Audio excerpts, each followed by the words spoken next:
getting into the thick of it on the iRacing service for 2018 Season 1. Can you believe that we're already pushing 2 months since we got this last build release with so many fantastic updates and new features? And we're so deep into the official championships as well. Tonight, we bring you round number 8 of the Skip Barber Racing School Championship live from one of the classic racetracks, and that is going to be Zandvoort. Don't go away here on RaceSpot TV and on iRacing Live.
Welcome back to RaceSpot TV, and welcome to the dunes of the Netherlands here at Zandvoort, one of the classic racetracks that we have from Formula One days past. Unfortunately, the layout has changed, but it still is a very interesting circuit that suits the likes of small formula cars like this, as well as Blanc Pond GT and DTM Racing.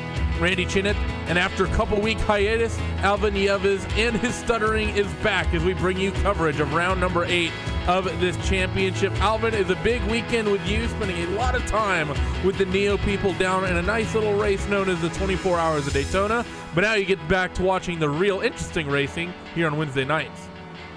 It certainly is, although the week after that I was a little bit sick, but then the week after like Randy said, I spent it at Daytona, and for those that didn't know, yes, I got to meet Fernando Alonso, and I got a selfie to prove that as well.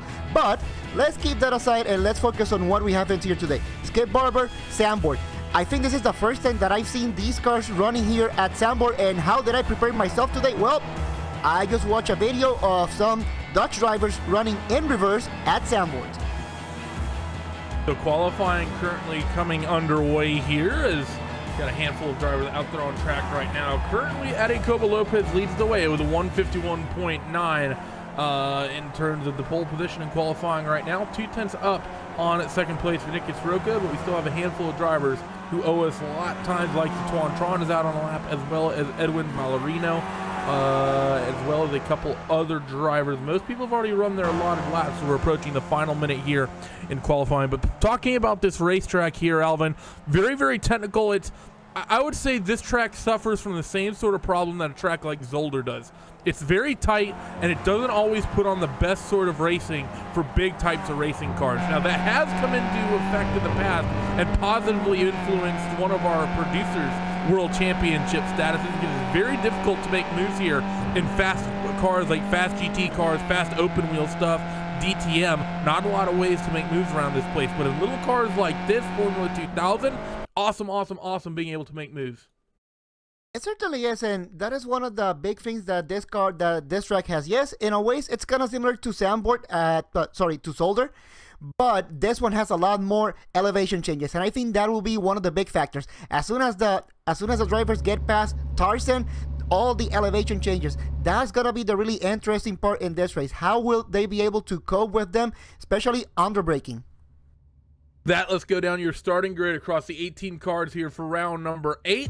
And on the pole, it's a familiar name of Adecoba Lopez. Vinicus Roca starts second, with Fahim Antonides third, Justin Tipton in fourth. Jordi Lopez Jr. will start fifth, with Alfredo Malo in sixth, Johnny Windy in seventh, Diogo Francisco in eighth, Andrew Picario ninth, and Tuan Tron, he'll round out your top 10. Greg Seitz is in 11th, Andre Castro is in 12th, Edwin Valerino 13th, Carl Dronke 14th, Derek Issa 15th, Jesus Martin Tamero in 16th, Mike McCormick in 17th, and Danielle Forgarini rounds out the 18-car grid in this one. 14 laps around this tricky Zandvoort circuit, a fairly long front straightaway for these Skip Barber cars down into corner number 1, and a tricky middle part of the lap with corners like Gerlich-Bocht, Hunsenrug, Shavak, Vodafone Corner, Renault, Marlboro. There's a lot of tricky places to try to make moves around this racetrack. Just waiting on a couple of drivers to take the starting grid, and we will be getting underway here. Revs begin to build. I believe we now have everyone on that grid. Revs come up, lights are on, and we are green as Adecoba Lopez gets a good jump here. Everyone immediately, you see them trying to defend that inside as they run up towards corner number 1 at Tarzan. Funny now, the number 5 machine, Vinicus Roca, sort of harassing the mirrors of Adecoba Lopez early, but through this 180 degree, slightly banked right-hander for the first time.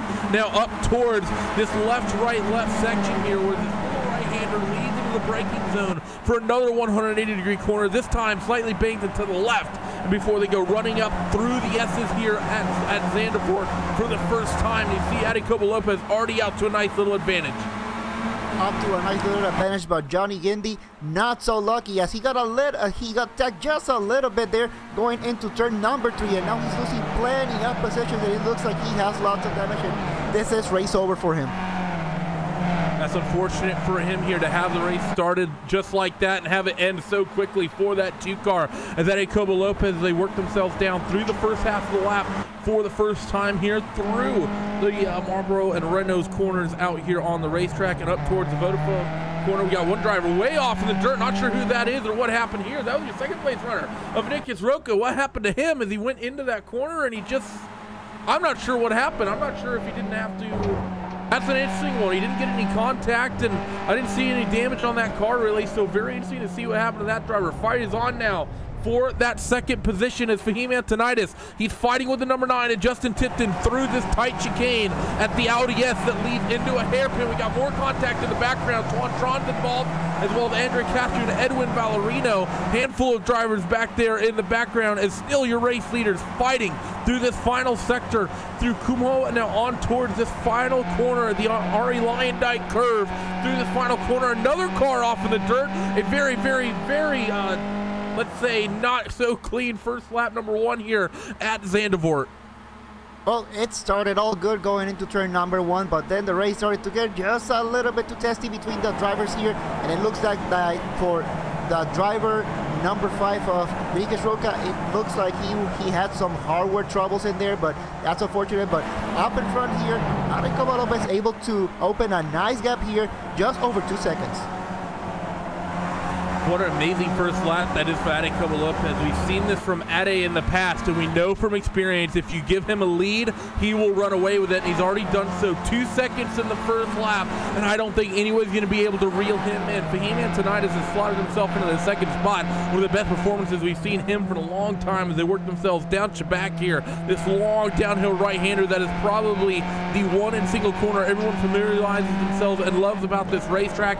Then you come into Marlboro and Renault, which are just so tricky here on this racetrack, Alvin, trying to get the car slowed down and apex to this right-hander and then keeping the car. You don't want to track out too far, but you need to get back over to the right and angle yourself off for the Vodafone hairpin as well, this left-hander. That entire complex, that little right-hand kink followed by the 180-degree hairpin, followed by the next hairpin, is so tricky about this modern layout around Zandvoort. Now you come into this tricky part here, the Audi SS. You have to keep the car tidy. You have to be as close to the curb, but also careful on the throttle, because if you get a little bit too happy with the throttle, there's a possibility that you might spin out. Now coming here into the last turn, the Kumo curve, it's very important that you get a good run here coming into the Ari Lyondike corner. I think in these cars you can take this corner full throttle, but on some of the more powerful cars you have to lift just a little bit to be able to set the car.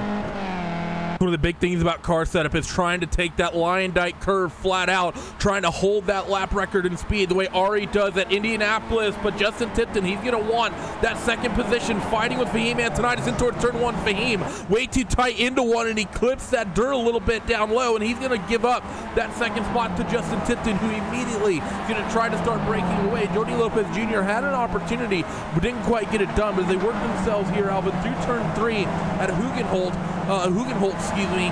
One of the interesting things about this racetrack is that so many of the corners actually have the camber works with you. So you have turn 1 slightly banked to the right as you go through it. Have that turn number 3 slightly banked to the left as you go through it. You go down to back here, it's slightly banked, and really the camber works with you as you come down here, which is why you can hold and carry so much speed as you come down this hill. Then you have the Audi S section, that long 180-degree left-hander.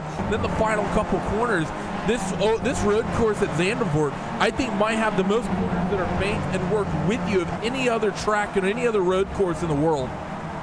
It certainly does, but now we are at a complex where the camber really doesn't work with you. We are going through the Renault and the Vodafone curve.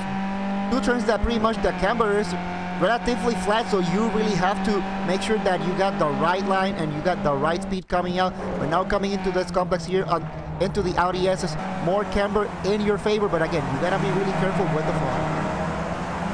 So through that Audi S3, race leaders will go once again and off towards the final couple corner through Kumho now for the 3rd time in this one. Lap 3 of 14 getting ready to be score complete, and now through Lyondike they're going to come, and Justin Tipton, he just picked up that second spot coming down this front straightaway last time through. I don't think he's been able to hold on to it, but that said, Fahim Antoniadis not very great off Lyondike curve, and Jordi Lopez Jr. is looking to make him pay as they go down the run in towards corner number 1. Jordi working the slipstream of Justin Tipton, but maybe not quite able to do it. If you can hold the outside here, you can sometime make moves stick, as Jordi's going to try to work the momentum. Going to be on the outside for this next corner as well, but he'll have the inside line for the braking zone at turn number 3. If he can just hold it, a little bit of contact, and I think Fahim's forced him off the racetrack just a little bit there. That's one of the things you always risk running side by side into the turn 2-3 complex around here at Zandvoort.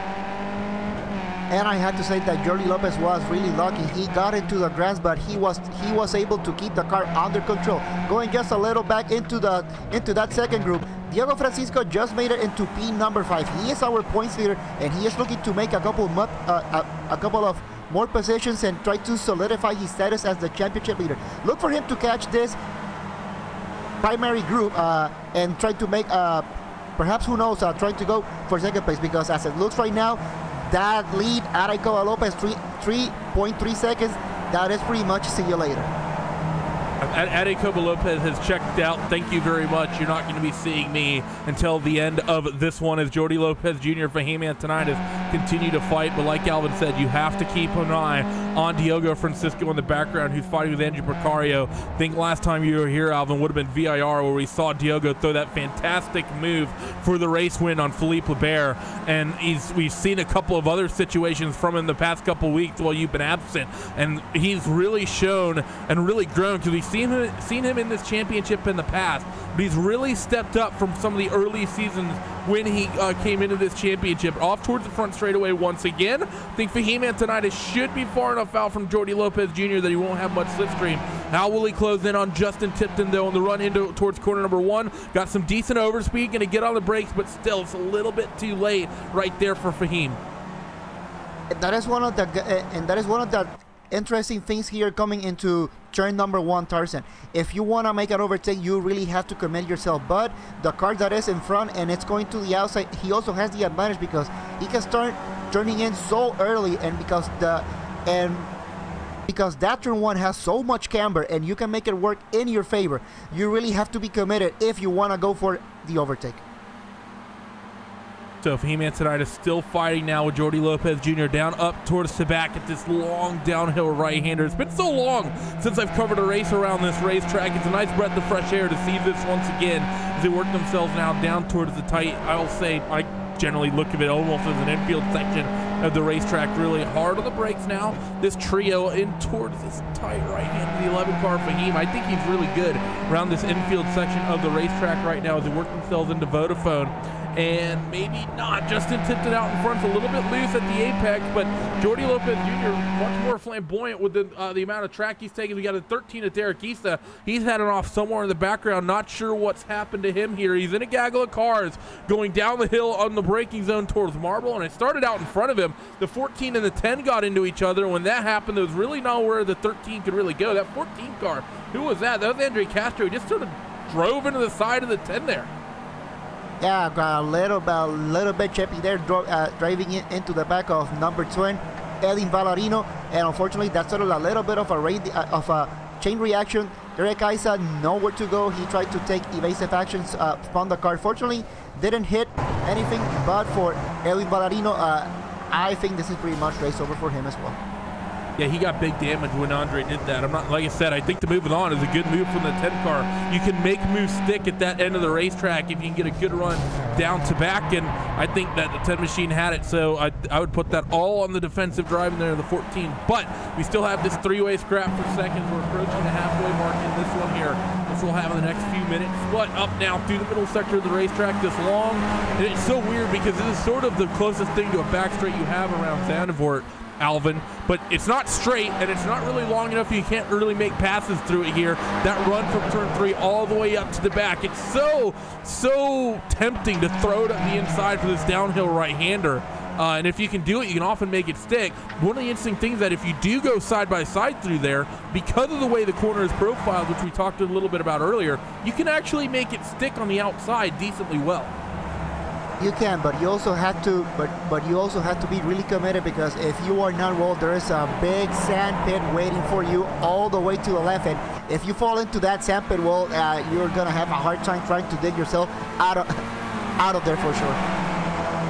Speaking of sand pits, not sure if we have any forum rats watching in or not, but in case anyone is unaware, some interesting things announced from iRacing just a couple of hours ago. 3 new World Championships are on the way, one of which for Global Rallycross and 2 for World of Outlaws, one in the sprint car and one in the late model. So expect a lot more sand pit stuff on iRacing in the coming days and probably within the next year or so. Beloved Fahim Antonitis, hands full with Jordi Lopez Jr. through Lion Dyke and off toward the front straightaway. Jordi set up that final corner really well. See Fahim immediately going to defensive, trying to pin that car near the pit wall. To the outside is where Jordi Lopez is going to try to make the move, trying to get any little hint of draft from Justin Tipton out in front. Again, if you can make it stick around the outside of 1, you can consistently keep the car there through turns 2 and 3, and I don't think Jordi did it this time. He was close to doing it a few laps ago when he tried to make that move stick, but not this time through. So Fahim will hold that 3rd spot for the moment.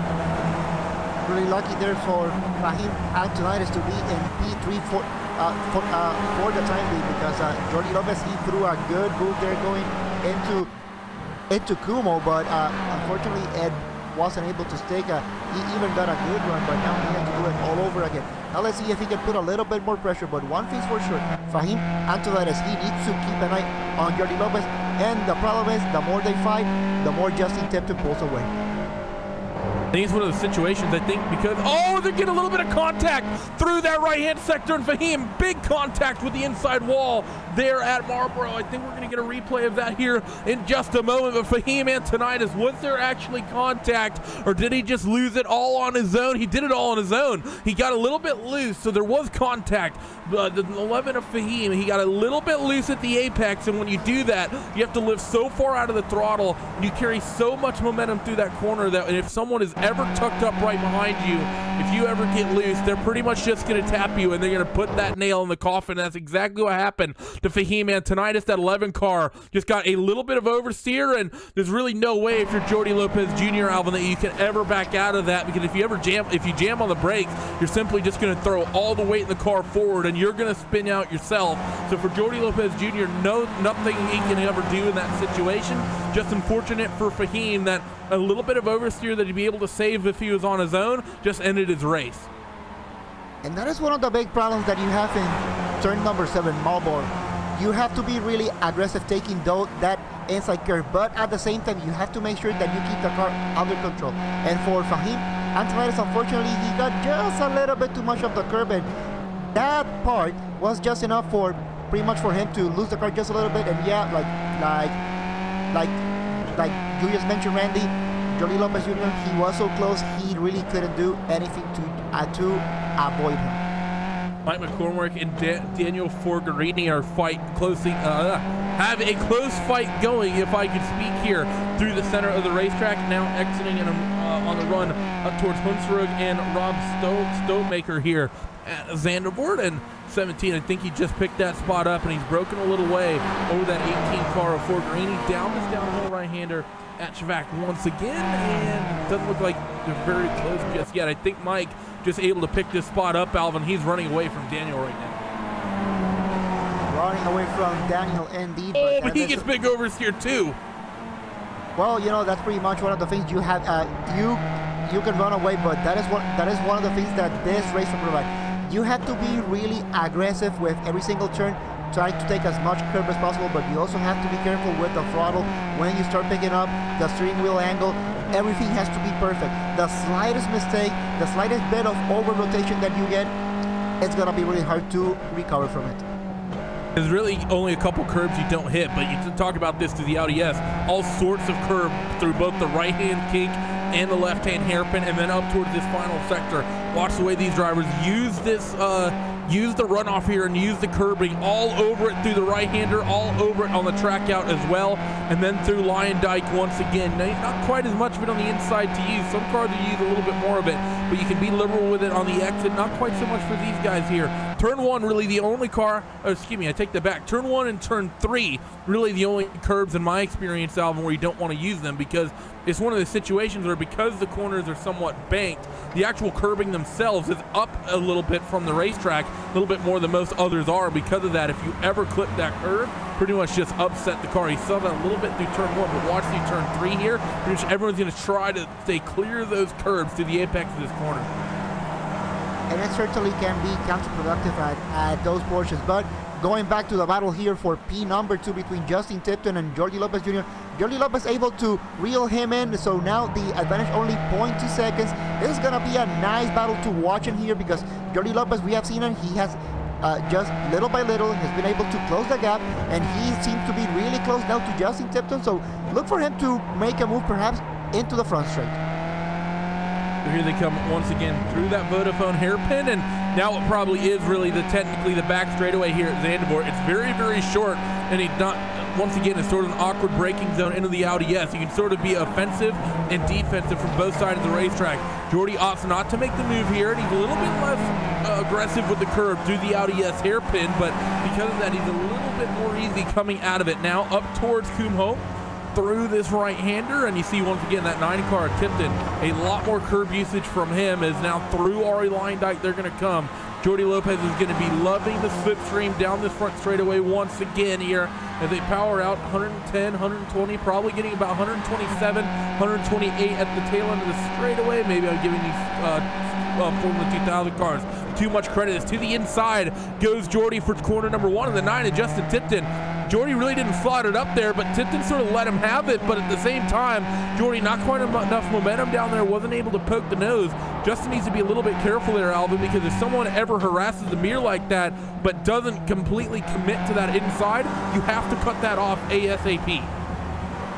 And that is one of the big problems going into Tarzan. Yes, you can leave the inside open, and that doesn't mean that you are going to lose the position, because the camber is so aggressive that you can stay on the outside and you can still keep that position. But with that said, you also have to be really careful with the car coming into the inside, because if he gets a good run going side by side through turns 2 and 3, well, that's not really what you want.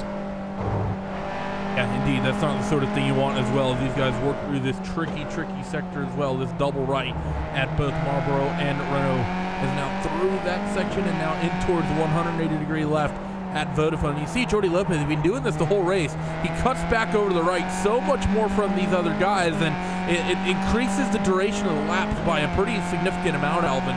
Like, it is such a longer route, but you get such a straight angle onto this corner that are on towards this little back straightaway that it's so tempting for some drivers to do that. But it's one of the interesting things here about Zandvoort. You have a couple corners like that, and that little segment in particular, where you have just different lines potentially that can come in. You see the likes of, you have Jordy, who goes all the way to the right and then all the way back over. Then you have Tipton, who pretty much just keeps the car in the middle of the track. And that is one of the great things about this circuit, Zandvoort, that because the turns are cambered, there is not really one unique racing line. Yes, you still want to keep the classic out and out going into the turns, but with the turns being so cambered, you can kind of work that into your advantage in a way kind of similar like what we see in NASCAR, because the turns are so bad. You can make the outside, you can make the inside, you can even make the middle line work.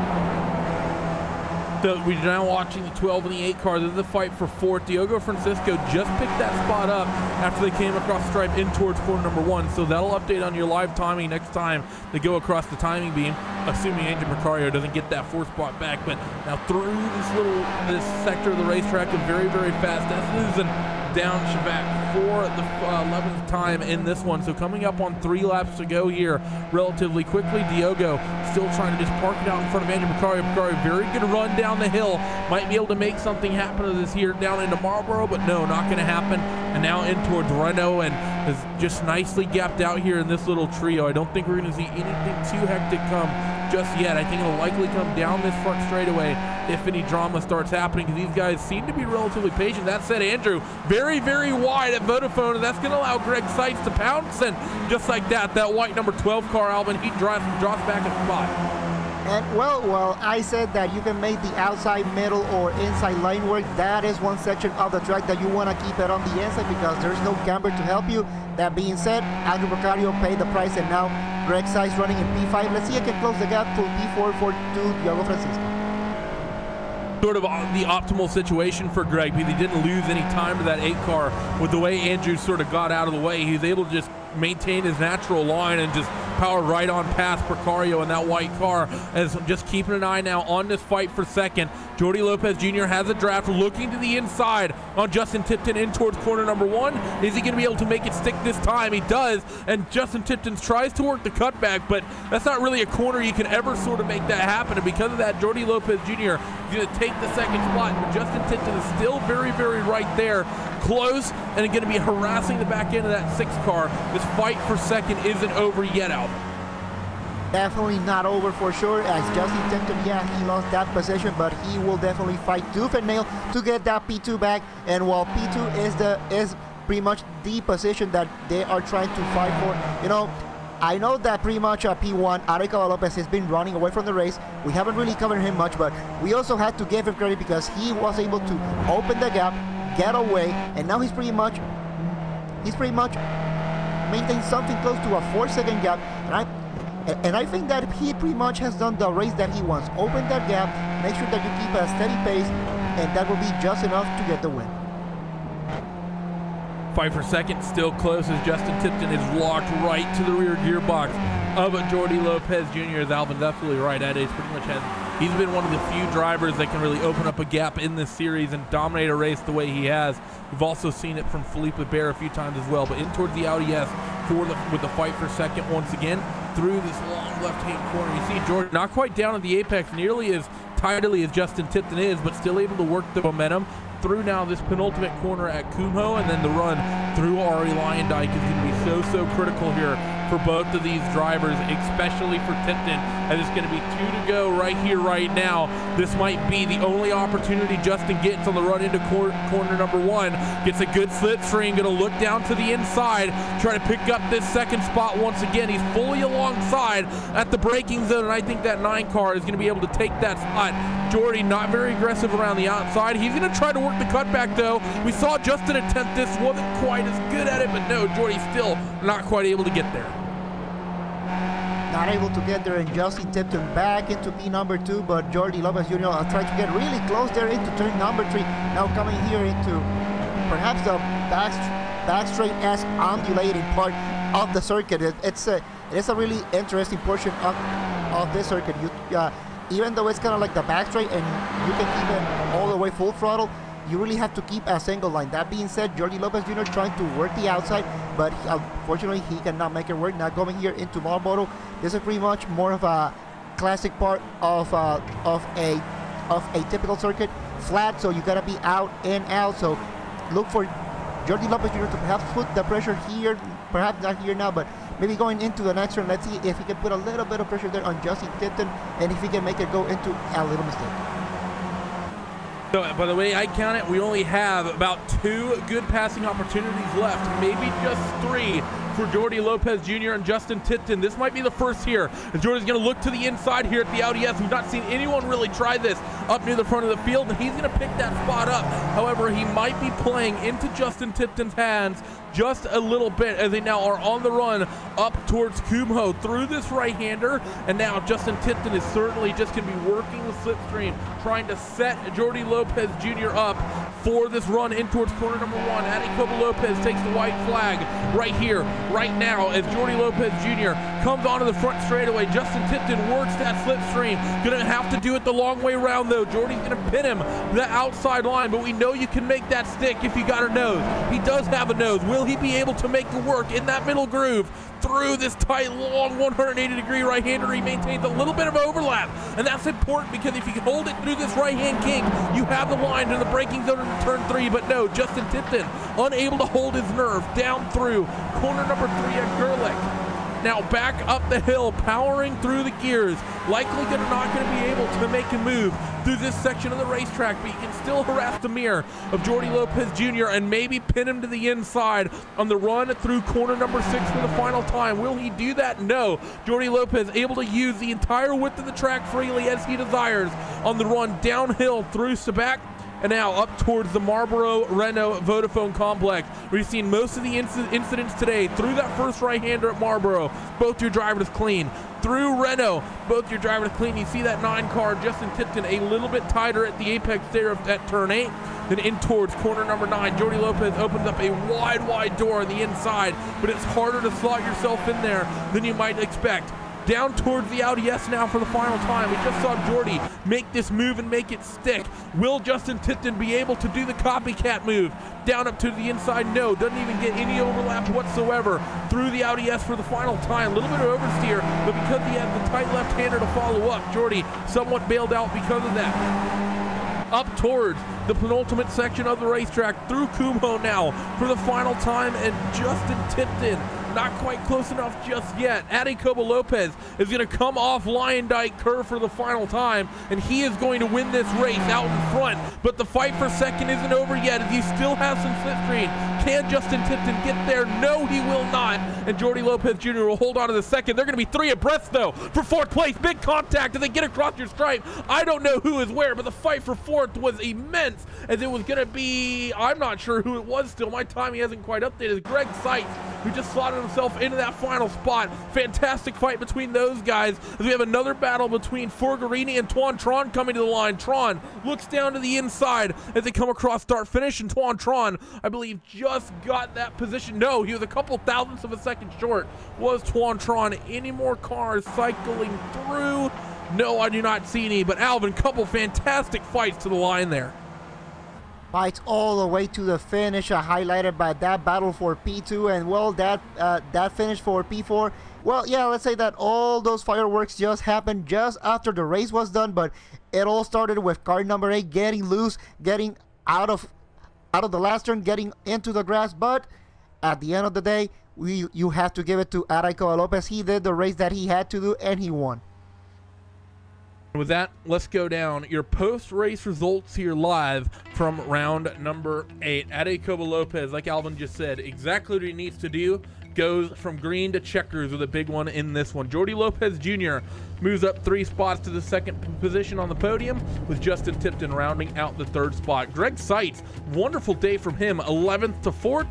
Andrew Picario, he moves up a handful of spots as well. Diogo Francisco in 6th. Mike McCormick plus 10 as he goes from 17th to 7th. Andre Castro in 8th. Daniel Forgorini goes plus 9, and Tuan Tron finishes exactly where he started in 10th. Derek Issa will come home 11th. Jesus Martin Tamero 12th. Fahim Antonitis will drop 10 spots. He's not going to be happy about that in 13th. Carl Dronke 14th. Edwin Valerino 15th. And then your drivers who had major issues tonight: Alfredo Malo, Johnny Gindi, and Vinicius Roca. Alvin, this is a fantastic fight here around this racetrack at Zandvoort. But next week we go into another very, very tricky racetrack that has sand on both sides and tricky elevation changes. We go where we kicked off the Skip Barbers almost a full year ago. We're going back to Laguna Seca. Going back to Laguna Seca, and that will be pretty much another fantastic race that we're gonna see. And I'm pretty sure that we will gonna see some fantastic moves are going here into the corkscrew. Unfortunately, we may not see the Alex Zanardi move, because if you try to do the Zanardi going into the corkscrew, well, let's just say that you will get a slowdown for sure.